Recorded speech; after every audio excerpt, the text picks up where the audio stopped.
To be able to make modifications in Revit, we need the ability to select on objects. Here are a few different methods to be able to make those object selections. The first one is kind of obvious. All you have to do is move your mouse over to the object that you want to be able to select, highlight over it, and when you see it turn blue, left-click in order to be able to select it. Now you can do the same thing if you have a group of objects that are currently touching each other. In this case, I'm just going to click here in space in order to deselect this object. But if I wanted to just pick this object, just move the mouse over, highlight it, click, and then it's selected. If I wanted to be able to select multiple objects at the same time, you can actually use the same method. The only thing you'll need to do first, though, is be able to hold down the Control key on your keyboard. If you move your mouse over, hold down the Control key, click on an object. In fact, I'll even click on this object over here. You can see that you can select multiple objects at the same time just by click, click, click, and holding down your Control key. If you want to be able to select this entire string of objects, any objects that are touching each other, that are kind of joining together at the same spot, you can do that too. And in order to do that, you just move your mouse up until one of those pieces in that grouping is highlighted. Now, I haven't actually clicked on this yet. Now, the next thing I'm going to do is I'm going to hit the Tab key on the keyboard.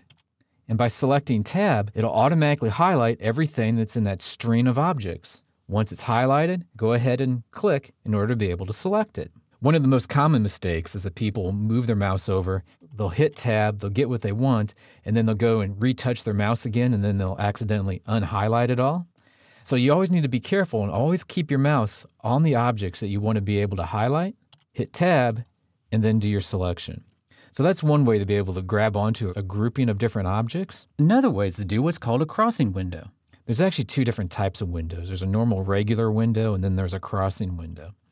The regular window works like this, where if you move your mouse over here somewhere on your screen, click and hold down, and move over in this direction, and this is the regular window. And you can see how these lines in this box that's showing up on the screen are nice and solid. Now, whenever you see the solid lines in the box, it means anything inside of that box is what will get selected when you let go of the button. Now, I'm going to hit Escape a couple of times just to make sure that I'm no longer selecting on this. Now, if I want to be able to select anything that's touching the box, this is where I can use that crossing window. So you can just click somewhere in space, hold the mouse button down. In this case, you'll see that I have dash lines for my box. Whenever you get the dash lines, that means anything that's touching the box will automatically get selected. For this one beam I'm about ready to touch up here, you'll see it automatically highlight blue. The second that box touches it. So using this method, I can select on multiple objects at the same time. And that same process works as well if we're dealing with things like down here, where we have multiple objects on different elevations. I can click, hold my mouse button down, and then just sort of move in this direction. And you can see that anything that's touched inside of this box is now highlighted. And if I let go of the mouse button, it'll automatically get selected so it can be edited. One other thing that you can do is if there's a specific grouping of kinds of things that you want to be able to select. For instance, if I wanted to be able to select all these different beams, I could do that. To do this, all you have to do is select on one of your beams, right-click after it's been selected, and there's an option here that says Select All Instances. And usually you want to choose Visible in View. If you do Visible in View, it'll pick all those that you can see inside of your view. The other option that was there would be if you right-clicked, selected all instances again, and did an entire project. Just realize that even if it's not visible in your view, it'll still select those entities, which is sometimes a good thing and sometimes a bad thing. It's a good thing if you want to be able to select everything inside of your entire project that's just like the one that you had selected right here. It's a bad thing if you did this with a piece of text or notes or dimensions, because if you did this for an entire project and then hit the delete key, it would automatically delete not just the ones in your view, it would automatically delete them throughout your entire project. And I've seen that done with people who are doing text and dimensions before. They've selected them throughout the entire project, not realizing they didn't do it for the entire view, hit delete, and then they lost all their notes and details and anything related to that kind of piece of text throughout the entire project. So thing to remember is that whenever you're going to be selecting on things, always make sure you know what it is that you're highlighting over. Remember that you can click in order to be able to select on an object. Also remember that you can do such things as hitting Tab to select multiple objects. You can window around things in order to be able to select them. And of course, you also have the ability to right-click and select all instances, and it can either be visible in view or throughout the entire project. One of my favorite ways to select objects inside of Revit is to use the selection filter. Now, in order to be able to do that, really all you have to do is have a group of objects that are selected. So in this case, I'm just going to click once, hold my mouse button down, and then move around here until I have this crossing window that goes around a whole bunch of my different items. Now that I've done that, we can utilize the selection filter. Now, the filter is actually this little thing that looks kind of like a funnel down here in the lower corner. Also, you can see the filter up here as well. Now, these are actually the exact same command. The only difference is that this one tells you how many items you have selected, while this one doesn't. And if you select on either this one or this one, I'm going to pick the one down here at the bottom, you can see that there's all these different items that have been selected.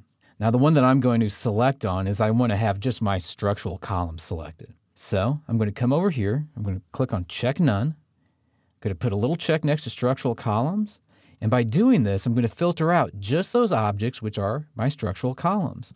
I'm just eyeballing it here. I'm going to expect to see this one, this one, this one, and this one end up being highlighted. I'll click on OK to that.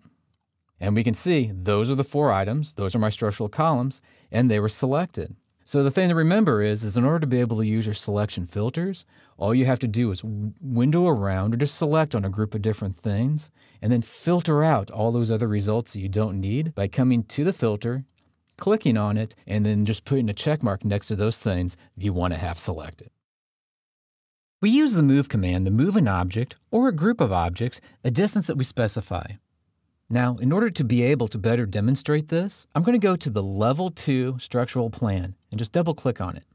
Now, we can zoom in here so we can see it a little bit better. Now, if we want to be able to move an object, you always have to select on it first.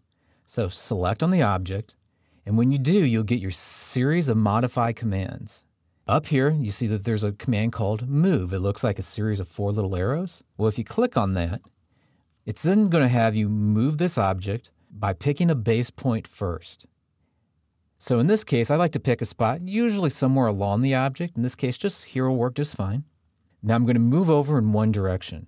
In this case, I'm going to move over to the right, and I'm going to move this perhaps 7 feet. Well, as soon as you see this temporary dimension show up, and the temporary dimension is the dimension you see on the screen right now, which is automatically changing as I move the mouse. As soon as you see that dimension, you can type in a dimension. In this case, I'm going to do 7 feet. And you can see how this moved over 7 feet to the right. If I do the same command again, pick a base point. This time I picked just a little bit off of the object because it doesn't really matter. And I'm going to move over to the left. In this case, I'm going to move over perhaps 6 feet. And you can see how the whole object moves in that direction. Now, usually I like to keep my base point, which is that first spot that you click after executing the move command, fairly close to the object, just so it keeps it on the screen. It makes it easier for you to be able to see where these temporary dimensions are going to be at. So when it comes time to execute the move command, it moves really nice and smooth and you don't get any error messages generated. Also, another thing for you to know is that if you just move your mouse over an object that you have selected, you'll see that there's 4 different little arrows that show up there. That's the same icon that we're seeing here with the move command. So if you click and hold down when you see those 4 arrows, you can also move that object from side to side or up and down or wherever it is you'd like to move it to. And if you let go, it'll automatically move it to that spot.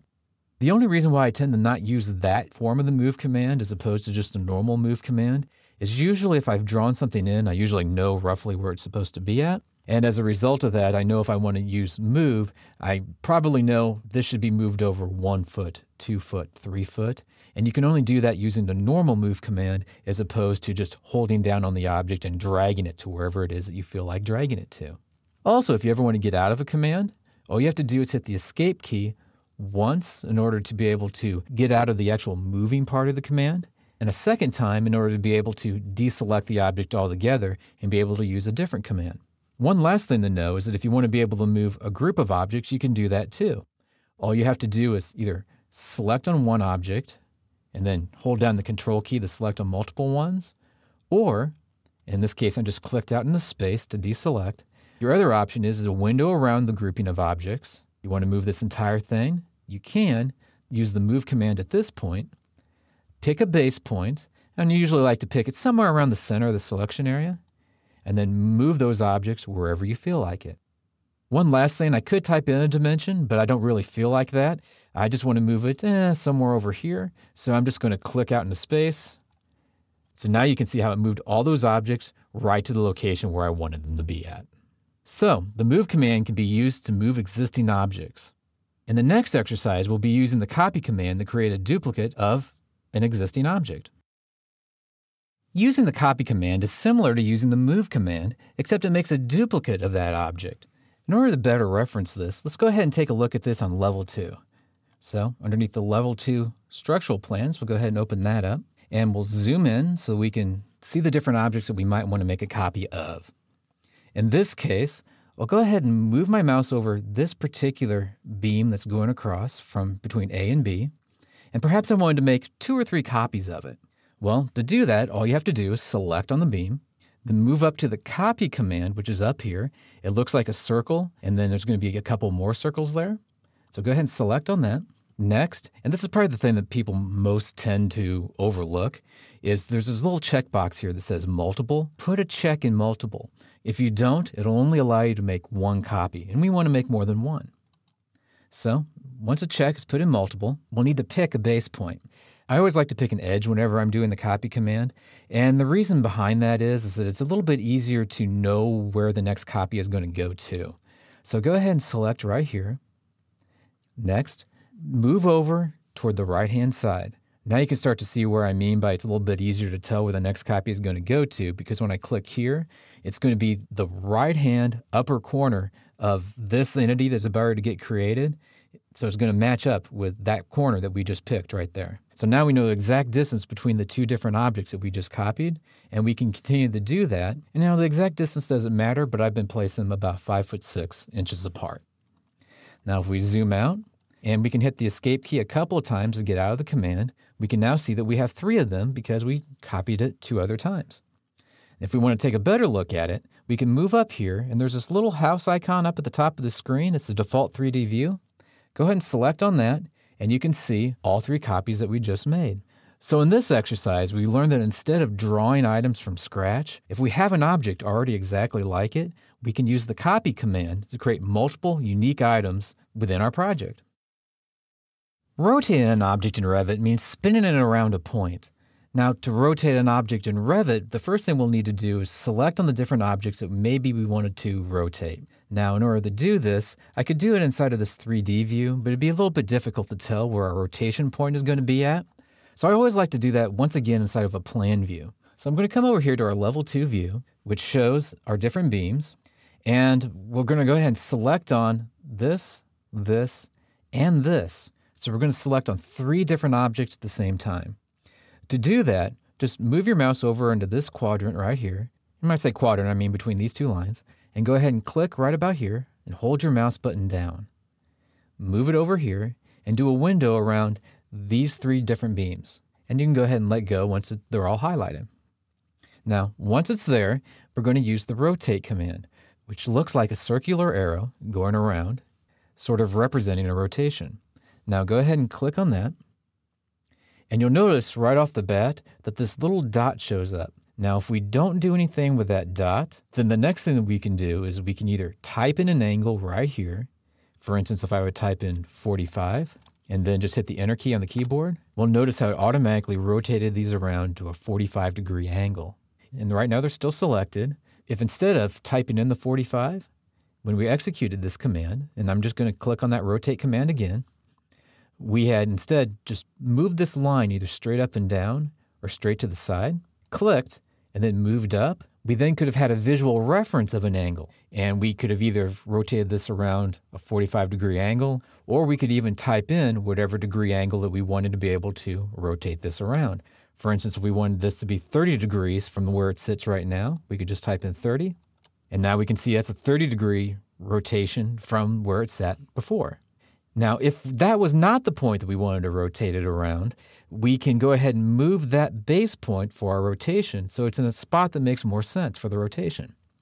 To do that, make sure your objects are highlighted, click Rotate, and instead of leaving it here in the center, click and hold your mouse button down, and then move over until you get to wherever you want your base point to be at. In this case, I want my base point to be at the intersection of these 2 different columns. So I'm just going to let go, Now, if I wanted to type in an angle, once again, I could. Another thing to know, though, is that I like to do this. Is if I want these to be straight, or if I want to be able to just visually know that I'm going to go straight across or at a certain angle, oftentimes after I pick this first base point, I'll go perpendicular with whatever the object is I'm getting ready to rotate. So in this case, I'm just going to pick a point somewhere along this line. So that'll be perpendicular to this point.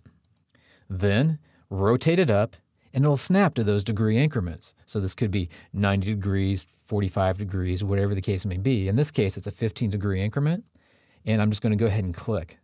By doing that, it rotated it around this base point 15 degrees up. And if we take a look at it, we can now see that all these have rotated themselves around that base point that I specified. To recap, rotating an object in Revit consists of picking a point to rotate the objects around, and then specifying how much of a rotation you'd like to give it. An array of objects is a grouping of objects that will be repeated or copied multiple times. So we can see this, I'm going to go ahead and go to our Structural Plans Level 2 view, and we'll take a look once again at this beam right here, and we're going to do an array of it. Now, once again, an array is just multiple copies of the same object. So to do it, select the object, and come up here to the Array tool. And it looks like 4 different little squares right next to each other. So select an array. Next, for this example, go ahead and make sure that Group and Associate has a check mark in it. What it's going to do is it's going to keep the same relationship between one of our copies and the rest of our copies. Next, it's going to be asking for a number. So how many of these do we want to create? In this case, I'm just going to create a small number. We're going to create 4 of them. So change the number to be 4.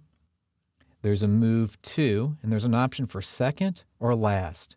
We'll start off by demonstrating what second does. Second is between keeping the same distance between the first point that you select and the second point that you select. Then every other copy from there on out will keep that same distance between them.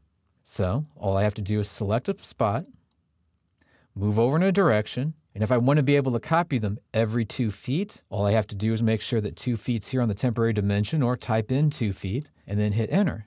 And now every 2 feet, we have a new copy or an array of these different items.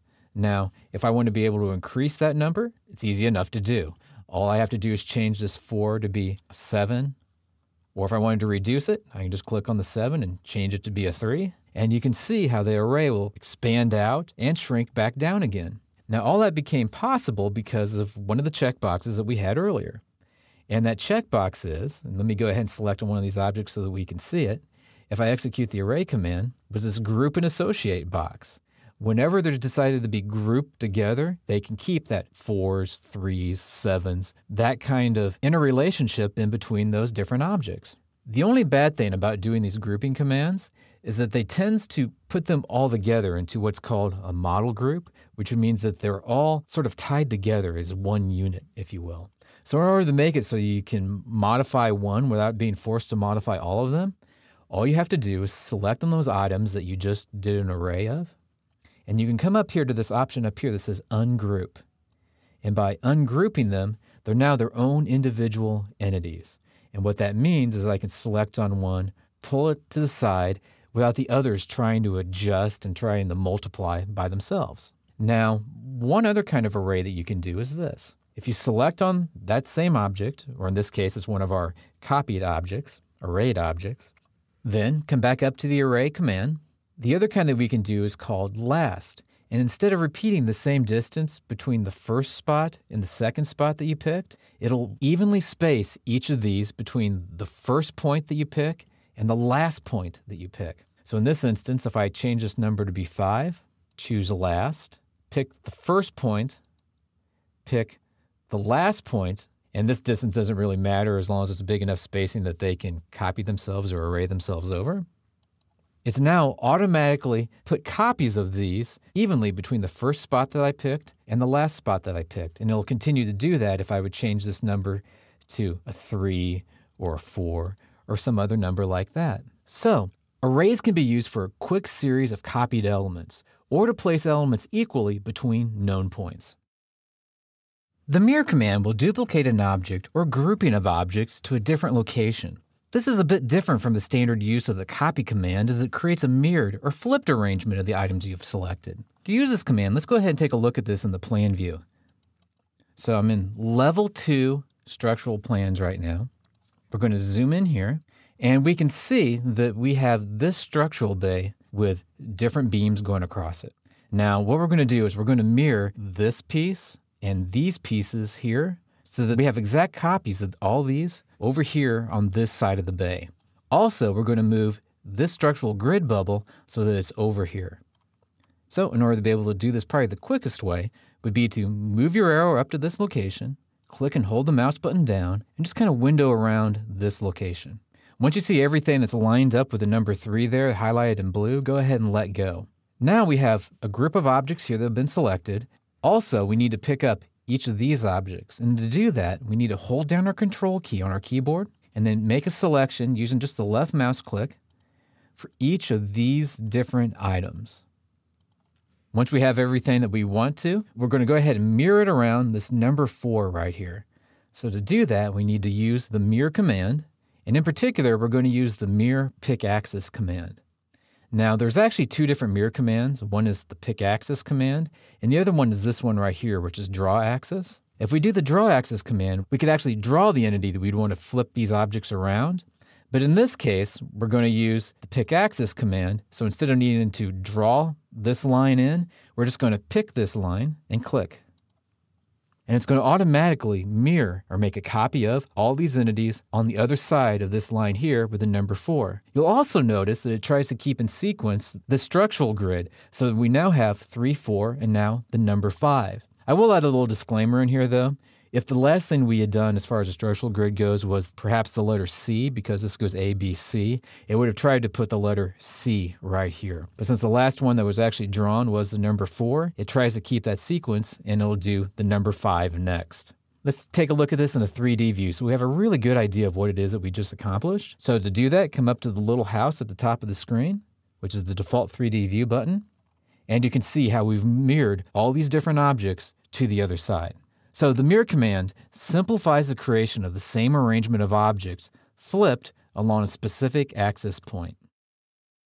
The split command is used to split an object into more than one piece. In this example, we'll be using the split command on a beam, but it could be used on walls, lines, or any number of other Revit objects. So to use a split command, you first have to start by selecting on an object. In this case, I'll select on this beam. Next, up here, there's this little icon, and it's for split element. Technically, everyone just calls it the split command. So go ahead and click on split element.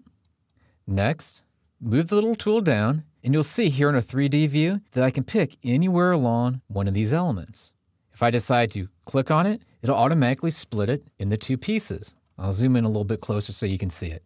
Go ahead, move it along, click, there's another piece. Move it along, and still yet another piece.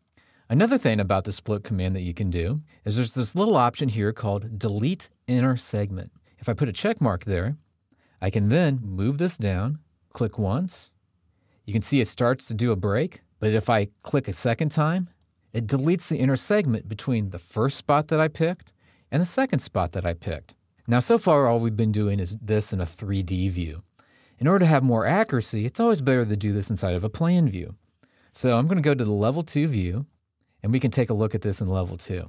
Once again, it's just a matter of selecting on one of these entities. Next, we'll need to come up to the split tool. I'm going to clear out delete inner segment because I don't want this gap in between them right now.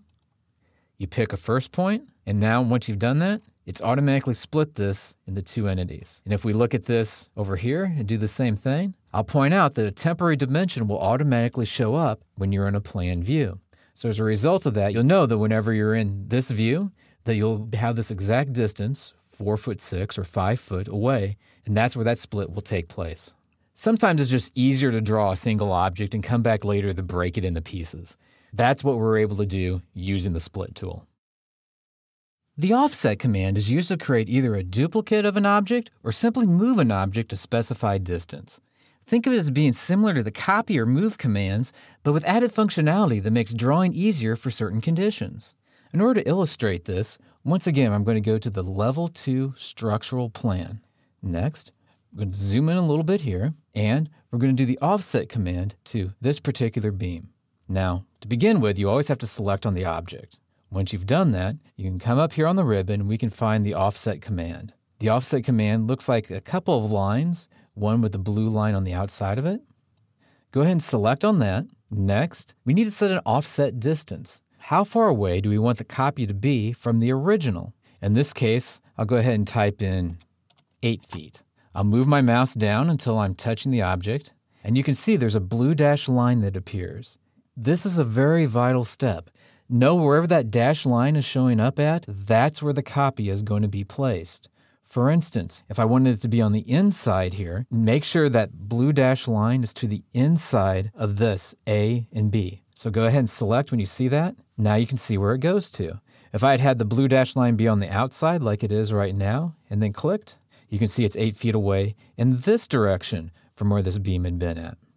Also, the offset command works with this little check mark right here that says copy. So that's the reason why it's making a copy and it's not just moving the object a certain distance. So if I clear out the copy and then still have 8 feet in here, I could then move down, highlight the objects I want to be able to, in this case, move because copy is not checked. And then where that dashed line shows up, that object is now moved down 8 feet. Now that's kind of an unusual way to go about using the offset command, keeping the copy unchecked. Most people still just use the move command to do that, but it is a functionality that's there, and it's something you'll see if somehow the copy command box somehow gets unchecked. One other thing that you can do is that instead of a numerical way of going about this, you can also do a graphical offset. And if you instead do a graphical offset, essentially what it means is you end up selecting on the object and then graphically coming over and specifying on the screen how far over you want it to be. So instead of having that dash line, I picked a point, I'm moving over in this direction, and when I pick my second point, where those dash lines are showing up at, that's where the objects that I'm going to offset are going to get, in this case, moved to, because I didn't put copy here for this box. So by using offset, we can create a copy of an object a specified distance away and parallel to another object with the same properties. Trim and extend are tools which allow us to clean up how certain drawn objects cross or touch each other. While they used to all be the same tool, today they actually have 3 buttons to do all their different functions, and they can be found up on the ribbon. So in order to be able to see those, let's go ahead and take a look at Level 2 Structural Plans. And we're going to zoom in and select on one of these beams that's going across here. By doing this, we now have our modification tools up here on the ribbon. And the one we're going to be looking for, of course, is going to be the Trim Extend to Corner tool. Also, there's 2 other tools up there, which are Trim Extend Single Element, as well as Trim Extend Multiple Elements. Now, for what it's worth, Trim Extend Single Element and Trim Extend Multiple Elements are almost the exact same tool. The only difference is, as the name implies, is that Single Element allows you to use the command essentially one time, while Multiple Elements allows you to do this to multiple different objects essentially at the same time. So the 2 main different commands here are going to be Trim Extend the Corner and Trim Extend Single Element. So let's start by illustrating the Trim Extend the Corner tool. So we'll go ahead and select on that. Next, we'll want to select on this beam right here, and then this one here. And we'll do the same thing down here below. Now the reason why these happen to be cleaning up to a corner like this is that there are some certain cleanup tools that are in play here. Now, if we wanted one to stop before the other one, we'll learn about those beam join tools in the beam join exercise in Chapter 8. Now, in this case, we can see how they've all come together, and it looks almost exactly like this image up here of the Trim Extend the Corner. Well, if we select on this beam right here, and now hold your mouse button down, you'll also notice that if we move this from side to side, this will continue to flex and adjust based on the fact that it knows that it's supposed to be tied in here at this end, and it knows it's supposed to be tied in here at this end. Another thing that we could do is if we decided to select on this, pull this back so it's now once again on the column grid, we could also select on one of these end pieces, one of these end beams, and we'll get these little dots that show up here on the end. Now technically these dots are called grips, and if you select on a grip, you can pull it out, or if you select on a dot, a grip, it allows you to pull it back. Now if you do this, you can see it's no longer cleaning up the way that it was before. Now technically we can use a Trim Extend the Corner tool if we wish, and it would automatically get that same condition that it had before. But there's a couple other things that we could do if we wanted to have these clean up on one another. The first thing is we could click on this little grip and we could just sort of pull it forward until it got to that intersection right there. And you can see how it automatically cleans itself up. In fact, if it's just a one-off kind of condition, this is what I do an awful lot. I'll just click on one, just pull it back, and get them so they line up and have them just automatically, as much as possible anyway, clean up on one another. You can see here one of the weaknesses in doing that. Sometimes by just clicking on it and pulling it and sort of eyeballing it, it won't clean up quite the way that you would expect it to. In fact, it might even give you an error message saying they can't keep the things actually joined to one another. And, in this case, that's okay. The reason is that we can still use our tools from up here, like Trim Extend Corner, in order to be able to fix these conditions.